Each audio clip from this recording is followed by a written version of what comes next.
Hey, Playbill, what's going on? Happy Motivation Monday. This is Joe Rosko from Built for the Stage, Broadway's #1 fitness platform.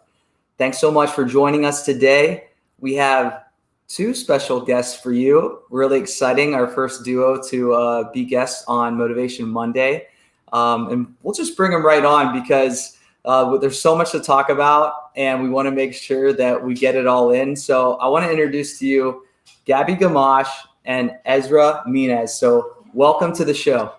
Thank you so much for having us. It was such a pleasure getting to meet you two in person maybe a month ago now. Yeah. Time is kind of flying by. Yeah. We shot a couple of fun little fitness videos in front of the Manhattan skyline, and it was great. So whenever that happened, I knew that we needed to get both of you on the show, and we're just so grateful that you're here. Thank you. We're psyched. So if you're watching, Ezra is in Jagged Little Pill, and Gaby's from Aladdin. So if you're Broadway fans out there, you can see their familiar faces in these shows, hopefully, tomorrow. Yeah. Hopefully tomorrow. Just JK. I was talking with Roberto from Playbill here before we started, and we were just talking about different performance experiences that we've been able to witness in the midst of the shutdown. People just getting creative with just giving art in some way out there. And you both were just in a video called I Think He Knows from Elliott Mattox, a great friend of mine from Broadway Podcast Network. Elliott was recently in Beetlejuice. We also had on Riza Takahashi last week to talk about it, and she was in the video as well. So I saw this video out of nowhere. Like, it was just kind of like there was no announcement for me, like, leading up to it. It was just like, boom, here it is on my Instagram. And it just like filled my heart with joy seeing you all up there just like doing your thing. Tell us just how it happened, like how you got involved, and then just like that whole experience. Yeah, go for it.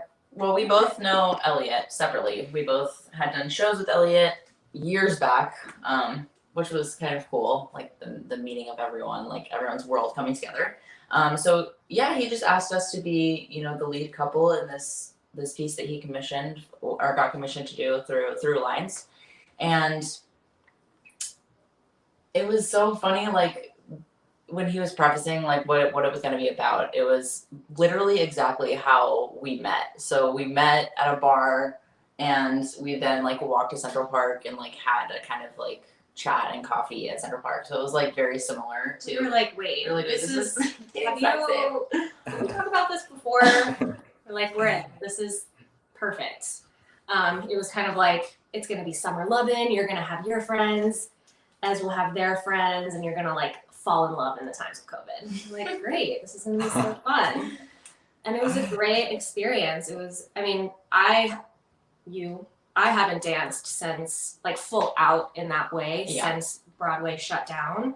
Dancing in your house and in your backyard just doesn't really feel the same. So it was cool to like be around other people again, and bringing your whole self to the movement. It felt really good, and it was a great group of people, and it was a beautiful day, and it turned out so good. The video looked amazing. Yeah, it was kind of like we also learned it at home over Zoom to keep the safety protocol and stuff like that, and obviously wore masks all around each other, but it was like we learned it over Zoom, and it was like, is this even happening? And then we got together and we were like, oh my gosh, we like just like the feeling of being around people, like that community that we've kind of, there's been a massive loss, in dancing with other people, and feeling other people's energy and spirit and creation, just it was really nice to be in the same space, like sharing that energy together. So it was really cool.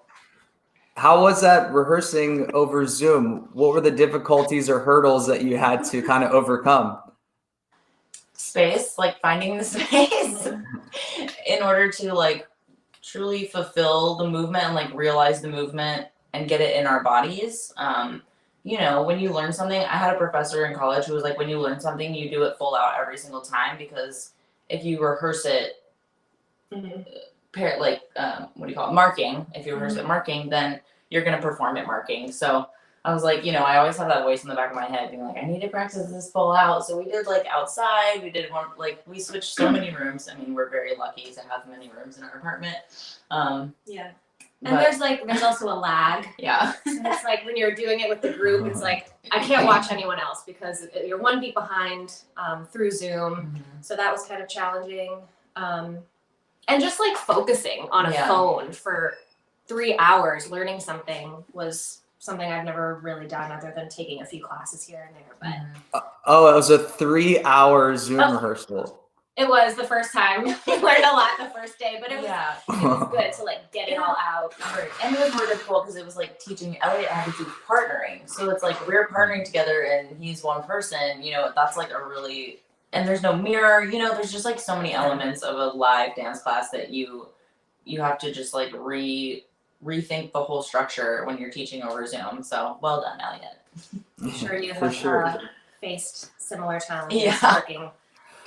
Wow, we won't even get into it. This isn't this interview is not long enough for that. But what I also was interested in from watching the video, there were still like pedestrians around. So how many times did you like maybe we're in the midst of nailing it, but then all of a sudden like something happened with a civilian or There were definitely people in like the first scene of like me walking by because we were on a street corner uptown Manhattan, and like there were people who would just like walk directly between like you and Amy, like and Darius, like in Gaby's group, and we were like, oh, okay, well, that's New York, I guess. Like keep going. Captured the essence.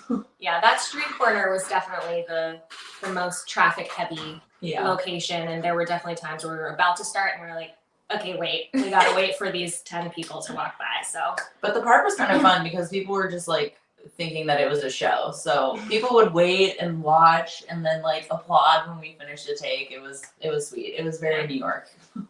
I'm sure that, I wish I was a part of that because just to see any bit of normalcy now would have been definitely invigorating too, especially when you just thought you were going to go to the park to chill out and then you get this like free performance. Truly. Yeah. That's so cool. Speaking of like working around busyness, you both were involved in the Ensemblist photo shoot as well, correct? So for those of you that are watching, there's an organization, a company, a platform, I'll call it a platform by Mo Brady. It's called the Ensemblist that features ensemble members in the Broadway community and beyond. And they redid a photo shoot of after 9/11, they brought all of the performers in Times Square to do this epic shoot. And the Ensemblist kind of recreated that. And you were both a part of it. How was that just once again, like reuniting with the theater community and just like, working around, like there were so many of you, but yet you had that little like diagonal line going, and Mo was talking about you guys were like in a queue of like where you stood and things like that. Yeah, it was fully organized. So they did like whole dance captain moves with it. We got sent like a sheet of the formation prior, and then we had different meetup spots. So it was like groups of people, and they had a group leader, and then when it was time to go, because we didn't want to be broken up by the cops or anything. Like we didn't want, like it was a large gathering. Yeah, it was a huge gathering. Being sensitive about that. Yeah. So, at the time we were ready to go, they called us all together and we just got in formation. It literally took like 30 seconds. It was nothing, but it was like after it happened, it was like, oh my gosh, we're like around seeing all these people. Like I saw folks from my show that I hadn't seen in months, obviously. And, it was just like, oh my gosh, the whole theater community, not the whole, obviously, but a large part of it is here in Times Square where we do our work. And like, everyone was wearing their show shirts. Yeah. It was like, I love that. I loved seeing you all. Yeah. I loved seeing you all in your, it was like you all had your like team uniforms on out there, representing your squad, Yeah. It was so sweet. And then it started raining a lot. It started pouring rain, and so it was like this, oh my gosh, it was sort of like out of a dream, and then everyone just like ran and like went to the train, went to the cab, like it was exciting. We were like, did we really just do that? It took 30 seconds, but then the photos came out and it was like, oh my gosh, this looks so beautiful and so moving. And we were right in the front. I didn't know we were really going to be I thought we were going to be in the back too. And then we were right in the front. So that was kind of cool. You both are featured in a couple of the close-up shots for sure. Yeah. It was awesome. It was so nice to see people and again, just like feel the collective and sort of be reminded, you know, it's Times Square, that's where we work. It was emotional a little bit. Yeah, there is a loss because it's our job, it's our career, it's our passion. You know, we love to move the audience and shape the audience when they come in and make an impact. And it's like we didn't really get to collectively grieve. The process has been kind of like isolated in that sense, obviously, because we have to be in our homes. And so to be all together, you know, after it had been kind of like ripped out from under everyone, it was just like, I don't know, it meant a lot to like all be together and get to experience this like collective, like, oh, we are all going through this exact same thing. It may be nuanced in different ways, obviously, but yeah, just to like feel that energy, I don't know, it was very palpable. How, I'm sure everyone can relate to exactly what you're talking about. If you're willing, how have you both been kind of navigating around that or through that or playing this dance of the daily wave of this pandemic? You know, it seems like one day it's like I'm okay, and then the next day it's like I'm not okay. Yeah. I mean, just like you're saying, it's absolutely a roller coaster and can be such a wave of emotions even throughout one single day. You know, it's like minute to minute, you're just like taking it hour to hour. And I mean, I think a big thing in our household has just been like taking it step by step and like allowing ourselves to feel everything and just like honoring every feeling that comes up. And yeah, just like therapy has been a wonderful asset. You know, we're so grateful to have the privilege to have access to therapy and healthcare, and you know, it has given us a chance to make our home more of a home. It's like obviously this place everyone's spending a lot more time. And something funny that my therapist imparted is like, you know, when was the last time you spent this much time in your home? And it was when I was living at home, you know, with my parents. It's like we really haven't ever spent this much time in our home. So painting and just like really making it a space that we want to be in and creating an energy here. Yeah. We talk a lot. We like talk a lot about every little mood shift, like check in with each other, check in with the two other people that we live with. It's sort of like a collective honoring of everything that's going on and being really gentle and sensitive to, you know, allow those things to move through naturally and taking care of each other as best we can. And ourselves. And investing in art and small creative projects that we're able to do, you know, over Zoom, you know, and really listening to ourselves, like when we're able to give that energy and when maybe it's just not the time and we need to take care of ourselves in other ways. So, yeah. Talking and listening. Definitely. I love what you said about painting and like making your environment something that you want to be around. For those of you watching, maybe by nature, you might be a messier person or like that's just kind of how you roll. But with kind of what Ezra was saying, like you're spending the most time you ever had in this one space. So it's important to kind of, it's all connected in our opinion here at Built for the Stage, body, mind, spirit, and also your physical space around you and how that can affect you. So definitely want to encourage you all out there on Motivation Monday to be motivated to, you know, not just clean up the house, but like, you know, cut your own hair or get a haircut, or, you know, if you shave. If you haven't put on something nice in a while, put on something nice. Like do things that will connect all three of those facets just for mental health alone. I know that's been really important for us here and our clients as well. So I wanted to show a couple of mobility exercises this week. one of them, in regards to you both saying you were, dancing for the first time full out in a while, or getting to finally like just let it loose. I wanted to show one of these movements for the sake of, if you are getting back to dancing more than usual, we want to make sure that our ankle stability and flexibility and our Achilles are all ready for that. So I have this like unique little hold that I'd like to show you all. So we can adjust our cameras if we need to. And I'm going to back this up just a tad. So it's kind of, it's pretty simple. So you can just start, let's start with our right knee on the floor.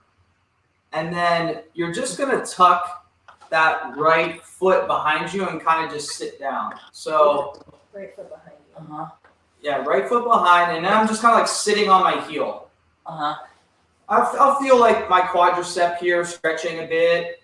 And then I'll also feel, the more I sit back, the more I'll feel that. I also feel the top of my ankle and foot, my right foot stretching. Do you feel that? Yes. All right, so we're going to transfer that, though, I'm going to get my torso upright, and I'm going to lay it on my top of my thigh here.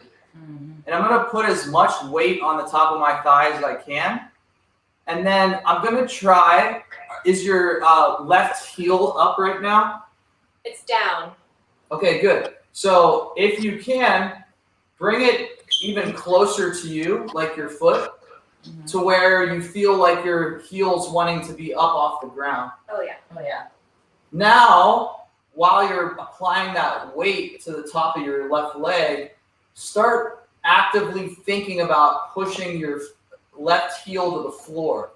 It might not touch the floor, but you actually, applying that mind-body connection where you're trying to, you should feel that. You feel it? Yes. Okay, cool. So what if you had a weight, maybe a dumbbell or a kettlebell, you could keep that like seated position where you felt your quad and your top of your right ankle stretching, and then you could place a weight here. We're not going to do it. I'm just kind of talking to our viewers. You could place a weight here, and what that's going to do is that's going to act as like when your body weight was lying on top of the leg. Yeah. So that's the first one I wanted to show you. Super chill, no big deal. The second one, we're gonna use the couch that's next to you, and it's super simple. We're just gonna do like a down dog, but we're gonna use this platform, this structure, to kind of just give us a little bit more of a deeper stretch. I know a lot of us are at our computers, so I wanted to definitely show this one. You see Ezra right there, that's perfect. So you're just letting your head drop. And the difference here from a normal child's pose would be that, the floor is usually in the way. So now that you've kind of lifted your hands up onto another platform, now you're able to sink into that, stretch out the shoulders and chest a lot more, and really work on that thoracic. Oh, I love this one. Nice. Yay! Okay, cool. All right. Ezra and Gaby, you all were like the best demoers right there. So everyone watching, those are two simple but really effective and kind of unique mobility stretch holds that hopefully you haven't seen previous to seeing this episode today. So if you liked them, give a comment below. Let us know how it's going, or if you have any questions, let us know as well. Ezra, Gaby, thank you so much for being on Motivation Monday today. Y'all are amazing, and I'm so grateful to have met you two. Hopefully we continue to stay in touch in the future. So thank you again. I hope so. Thanks so much for having us. Take care. Everyone, have a great week. Once again, this is Joe Rosko from Built for the Stage. We'll see you later.